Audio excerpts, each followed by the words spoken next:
Hello everybody, welcome back to the channel, and if you're new here, we talk about all things fandom on this channel, and we talk about it in a positive way. And if that's something that appeals to you, you've come to the right place. We are so glad to have you here today, and it also happens to be Saturday on this channel, and on Saturdays we talk about things we normally don't get a chance to talk about. However, today we're going to talk about Season 2, Episode 2 of Peacemaker. This is our episode breakdown. There will be spoilers, so let's jump right into it. Okay, so if you haven't been watching Peacemaker Season 2 and you haven't seen Season 1, you really need to check it out.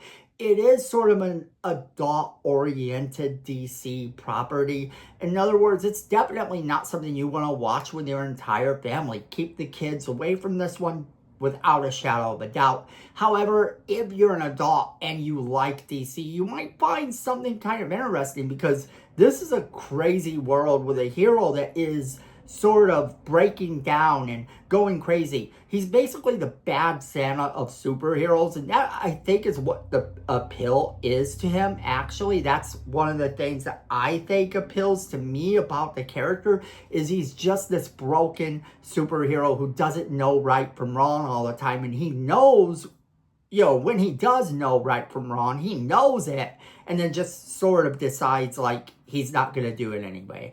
And it's about that struggle. He really does want to be a good guy. In the first episode, we actually see some stuff, and spoilers for the first episode, we get to see where he has found this alternative world with a whole new version of him that's good. He don't get to meet that version, but he does get to learn that his father is alive. He goes to the Justice Gang to sort of, be a part of the Justice Gang. They aren't very nice. So this leads him to have kind of a breakdown. He decides to go back to this world while he's having this party where all sorts of vile, disgusting things are happening. And he goes to this alternate world. His brother's alive, and both his brother and his father are heroes in this world, which is drastically different from the real life that he's been living this entire time. So now he's wondering if this world is better.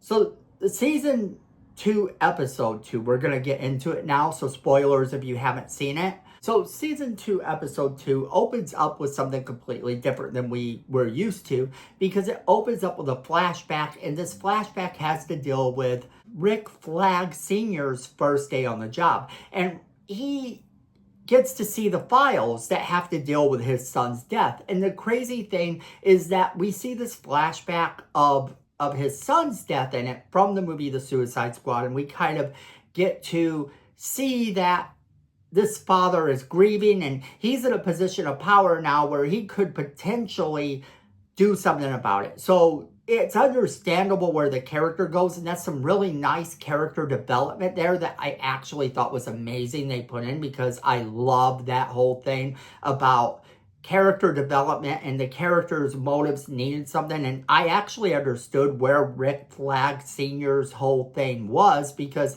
yes, he killed his son.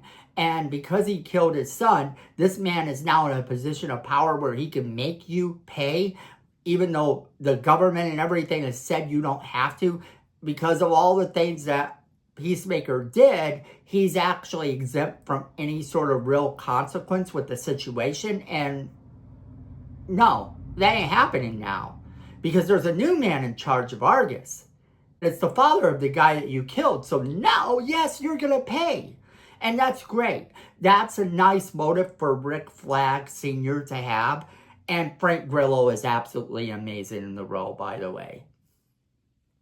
Now, from there, we get to see the next day. The party has ended, and we get to see some of his friends and what they're dealing with before we go back to Peacemaker.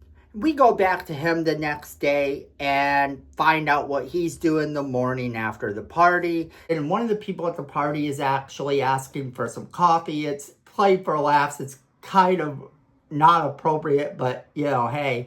But then we get to see Agent Langston Fleury has been assigned to be John's handler. And this is because he grows suspicious of John and doesn't really trust the man. Now from there, Leota comes to visit him, and she is talking to him about the whole thing, telling him, hey, they know about you. They know about these doorways that you've been using, and you're going to want to not use these doorways. Like, you straight up need to surrender. Tell them that you know nothing about these, that they're your father's, and you know nothing about them.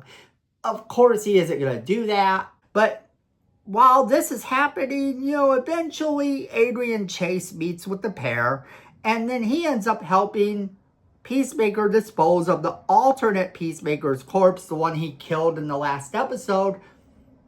And this is great because now they have this whole comical moment. I mean, it is played for absolute laughs, and it's so over the top. Like, if you were going to do this, it's just so over the top. They use so many different weapons in this that it just plays like a parody of some suspense movie where they have to get rid of the body, and it really works quite well between the two of them that they're doing this way. It's understandable for these characters.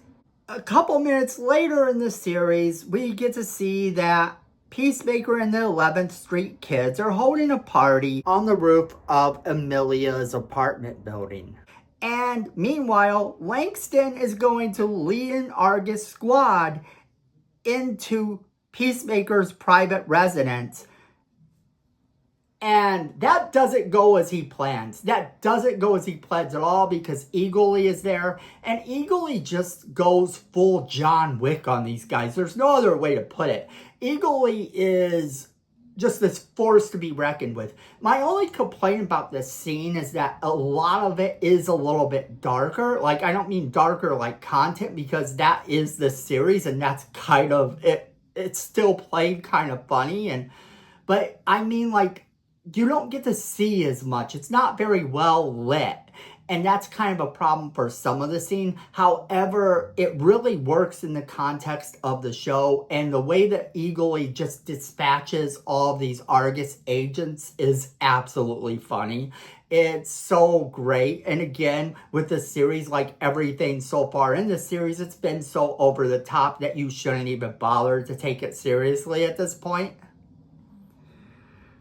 Now, the series actually ends when a drunken Peacemaker goes home and goes into the alternate universe once more. And he sends a text to this universe's Amelia, who was previously in a relationship with the alternate Peacemaker. And what I find funny here is that it's sort of he sort of seems a little bit out of it for a moment when he's going back in there. It's really weird. There's this whole thing that they do with the camera that just feels a little off, and his father and his brother are talking about him. It sounds like they're saying something about, is he not taking his medicine? Now, the thing of it is, if the other Peacemaker is proven to be not quite the hero that he is holding this guy to, that could have some impact on where the series goes. But overall, I love this episode because it really did give us more insight into how things might end up being. Because the whole concept of this, of course, is still that he needs to learn that there's no place like home, and he needs to learn that he is the hero he makes himself and not the hero that he thinks everybody else thinks he is. He really needs to stop worrying about what other people are thinking about him and just go and do what he needs to do and really learn that lesson. And that's kind of the way this show is going so far. That's the way this episode seemed to be going. The constant worrying that he does about what other people are thinking about him is sort of really eye-opening about the character. It's become something that is going to be a long sort of thing that he has to deal with. This long sort of lesson that he has to learn. And I especially love that the that the end sort of was talking a little bit, just a little bit, like maybe there's something more to this alternate world at the same time. Maybe everything isn't as happy and wonderful as he believes that it is in this alternate world. That's a really funny part there. That's just something that I found interesting, is that they seem to be talking about him as he walks through the door, and they don't seem to be saying amazing things. So I love that, because it just goes once more to show you there's no place like home. And I know that's cliche, but that is sort of the truth within this series. He really does need to learn that lesson. And that's my opinion anyway. But I want to hear what you guys think. If you guys saw this episode, did you enjoy it? What was your favorite part? What was your least favorite part of this crazy episode? And do you think that he is going to eventually learn this lesson? Do you think that he's going to end up in this alternative universe and that's going to be the DCU? Because I'm starting to really believe that he is in the current DCU. Just that at some point we kind of switched over a little bit into an alternate version of himself that doesn't really have to be said. As I explained in the video before, you might want to check out my episode 1 review where I broke down what I thought was going on. And that will tell you my thoughts on it, because honestly, I think we are looking at another version of Peacemaker who's dealing with the same issues. But I want to know what you guys think. Leave me those comments in the comment box below. Don't forget to share this video with all of your friends so they can be a part of this crazy conversation as well. And then, friends, you're going to want to hit that like button. If you're enjoying the positive content we bring, you're going to want to hit that like button, because you're going to want to let YouTube know that you do want to see positive content. Because YouTube doesn't tend to actually cater to the positive content unless you tell it that's what you want to do by hitting the like button and telling the algorithm this is the type of thing you want to watch. And if you are enjoying our positive content, you're going to want to hit that subscribe button, and then you're going to want to hit that notification bell too, so you don't miss a single video we do. Because friends, at the end of the day, I know it and you know it, fandom is family.